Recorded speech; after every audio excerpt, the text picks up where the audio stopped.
evening, everybody. What an absolute pleasure to be here. Thank you so much to the President for having me along. And thank you as well, if I may say so, to the Vicar, because I was desperately calculating and realising that we must have been contemporaries at Durham at the same time. So that's a very good way to reconnect. I'm going to start with a much quoted but rather old quote from Jean-Claude Juncker. And the time when he said this was, call it 2008, height of the financial crisis, and he's addressing heads of government, or from G20 countries. And he says to them something like the following words: we all know exactly what we need to do right now. We just don't know how to do it and get re-elected. And these words over the years have really stayed with me. First, because I think it's a rather sort of bleak reflection for those of us keen on democracy. But second, because I think it encapsulates perfectly the two problems that any party seriously seeking political power needs to answer. Problem one, what do we want to do if we get into power? Problem two, how do we then get elected in order to do it? Now, over my lifetime, I would suggest that the path of politics, the history of politics, is littered with the corpses or the detritus of political parties who have either solved just problem one, what do we want to do, or just problem two, how are we going to do it and get re-elected. And let me offer a few examples of those who have only solved problem one. Quite recently, Jeremy Corbyn's Labour Party with the kitchen sink manifesto in 2019. Here's what we're going to do. The electors didn't like it, and that ended very badly for them. I suggest 2017, the Theresa May manifesto, which contained, frankly, a little bit too much bad news for the wrong people, and therefore very nearly ended very badly. Going even further back to time when I was studying here, the John Smith shadow budget that really, in all likelihood, did for Labour's prospects in the election that, I think I'm probably getting this wrong, but the Neil Kinnock election when he lost in the 90s. So this is knowing what you're going to do, but not figuring out how to sell it.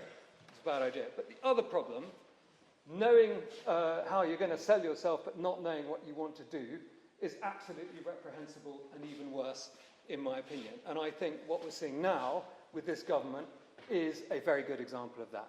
They've come in with this Ming vase strategy, don't say anything, say nothing, don't rock the boat, come in, and then lo and behold, they don't have a clue what they want to do. And that to me is absolutely, as I say, reprehensible, and I'd never want to see it again.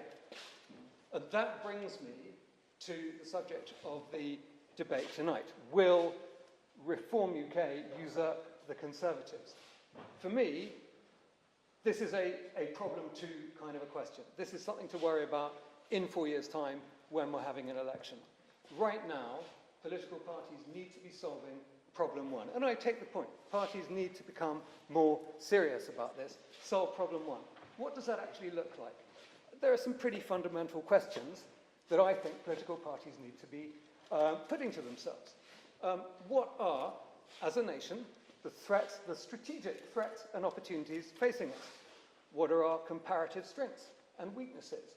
What is our vision for society? What do we want society to look like after we've been in power for 5 years? What policy and legal, or what laws do we need to implement in order to bring that about? And crucially, which nobody ever talks about, what are the trade-offs? What's the bad news? The bit that we're going to have to sell extra hard. And in my view, it is absolutely essential now for political parties to be doing that work. Now, I'm not privy to what goes on at the sort of very top levels of my party, but I'm told repeatedly that this is what is being worked on. I suggest, and a friend from Reform may contradict this and reassure us on this, I suggest that this is not going on in Reform. I don't think that these serious questions are being answered. And the reason for that is, to me, perfectly simple. It's Nigel Farage and his colleagues have a real gift for inventive, powerful critiques of the government and indeed of my party. And there is a view, oh, it's easy to be a populist. I don't think it's easy to do that. I think it's an incredible gift to do that. I wish they didn't have that gift, but they have that gift.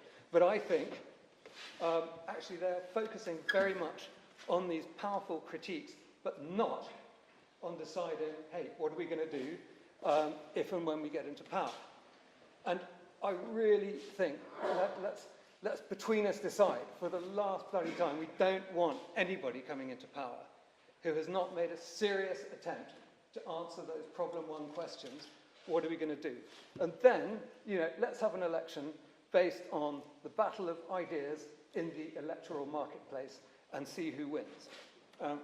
My view is that in a serious battle of ideas, Reform does not beat the Conservatives, but hey, let's have the battle. Let's do that properly and get to a place, because, frankly, we need this.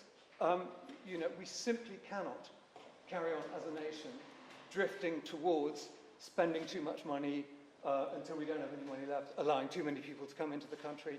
We simply can't keep doing this.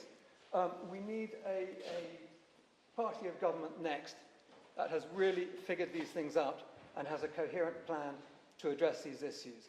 I hope very much it's my party, but more than that, I hope that whoever does win has thought about it and made a plan before they come. Thanks very much. I'm going to stop there.